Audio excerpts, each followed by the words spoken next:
Yeah, mold issues in a home, they can range from causing sniffles to life-threatening battles with black mold. Yeah, once the problem has been diagnosed, the question becomes, what do you or your landlord do about it? Local 12 is investigating those issues for a family in Mount Airy.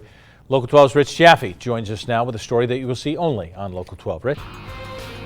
Brad, we're talking about a townhouse in Forest Ridge. It's what most people know as Hawaiian Terrace. Today we were inside one of them, which is a Section 8 property, and that means that taxpayers are picking up the tab to the tune of nearly $900 a month. This is a report from a professional mold inspector done just a few days ago. This shows the mold level inside that home is so serious, the family inside needs to get out now. Kirnesha Ellington and her family moved into their Forest Ridge Townhouse 2 years ago. The floods in the basement started shortly after that. I found building inspection reports and complaints on the unit that go back for years.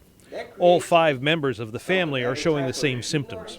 Cough, sneezing, wheezing. My son, he coughs through the night. All you hear is him wheezing. My daughter the same way. She coughs and she's wheezing as well.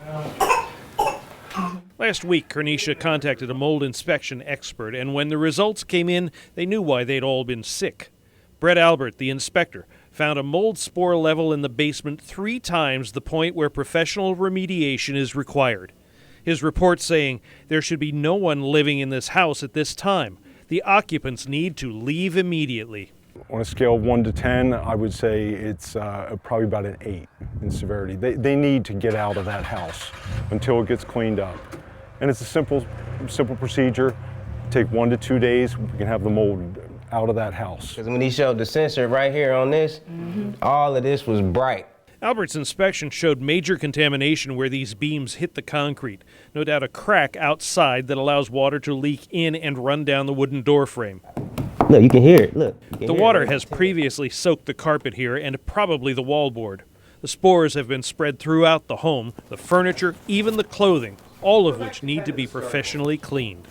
My name's Rich Jaffe. I work for Channel 12. Doing a story on the mold issues over in 5020.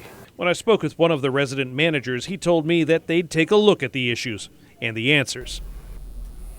Now, I reached out to my contacts at the Cincinnati Metropolitan Housing Authority since they handle the Section 8 voucher program that pays for the townhouse. They contacted the owner of the property, and he has agreed to temporarily house Kirnesha and her family elsewhere. They're also in a position where they will be able to move. In addition to that, CMHA gave the owner 30 days to fix the problems in that townhouse, and we'll keep an eye on that. Rich Jaffe, Local 12 News. Brad? Rich, thanks very much. Brett Albert, the mold expert, told us that the easiest solution for keeping mold out of your home is to keep the humidity at 50%. He says above that, mold will grow, and below that, it can't.